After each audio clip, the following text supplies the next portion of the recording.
Good afternoon. In August last year, a large group of citizens came to my office from the Surprise Arizona Tea Party, met with me, asked if I would investigate the controversy surrounding President Obama's birth certificate and his ability to serve as the President of the United States. This group expressed displeasure that no law enforcement agency in the country has ever gone on record indicating that they had either looked into this situation or were willing to do so. I decided to utilize my cold case posse volunteers to investigate the situation at no expense to the taxpayers. I repeat, no expense to the taxpayer. The cold case posse has received much criminal training and investigations from my office and agreed to take on the challenge. The posse reports directly to the office of the elected sheriff per the Arizona Constitution, consisting of former police officers, attorneys who worked side by side for 6 months investigating this matter. I asked them to conduct the investigation with no preconceived ideas. Call it like it is. The critics will say that this investigation is politics. So let me clear that up on one point. I felt that this investigation could clear the President Obama's name and put people's mind at ease. It would be beneficial to our country as a whole and to the citizens of Maricopa County, Arizona, who came to me saying they felt their concerns were being ignored.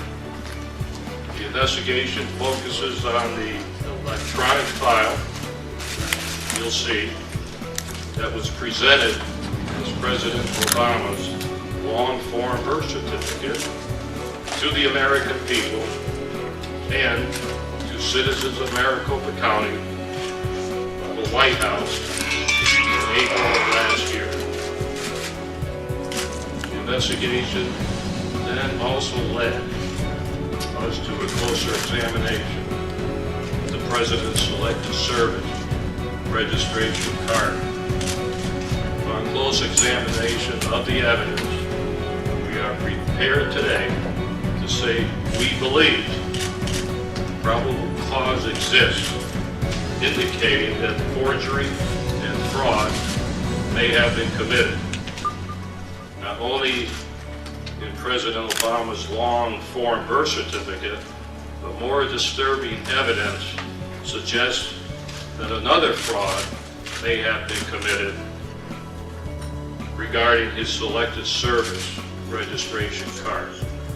At the very least, I can tell you this. Based on all of the evidence presented and investigated, I cannot, in good faith, report to you that these documents are authentic.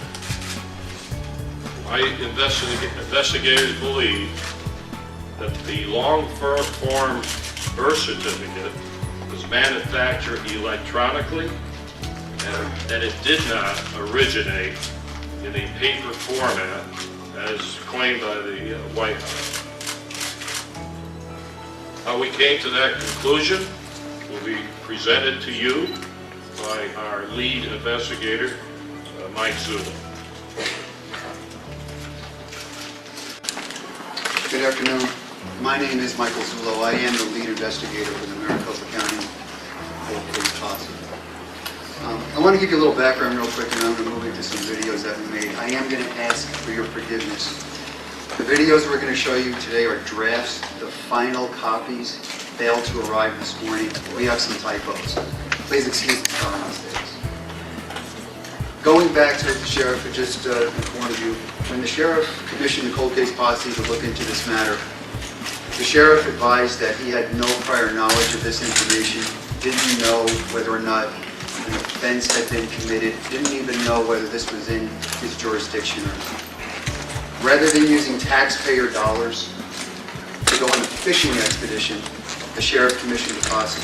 We put together a group of 5 individuals, 3 former police officers, all with criminal investigative experiences from other agencies, as well as being trained by the Maricopa County Sheriff's Office General Investigation Division. We also brought in 2 attorneys so we could get some solid legal input.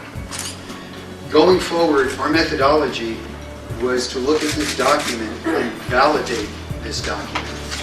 In other words, all we wanted to do was look at this information, reproduce what was in this document, and then move on. If we could reproduce it, there truly is no issue. Unfortunately, the evidence took us somewhere else. In order to take this complex problem and bring it down to a level that we all can understand it, I'm going to ask you to endure 6 short videos. The average duration is 1.5 minutes, with a conclusion video to be about 4 minutes. What should President Obama's birth certificate have looked like after being scanned into a computer? In order to find out, we stripped away the document's green background, leaving only a black and white document. Next, the document was photocopied onto green basket weave safety paper. The document was then scanned into a computer and opened in Adobe Illustrator. Once inside Illustrator, the file is as it should be. It has 1 layer and 1 link. As the document is enlarged, we'll notice 2 more characteristics that confirm it was produced by scanning a paper document into a computer. First, the texture of the paper can be seen underneath the ink.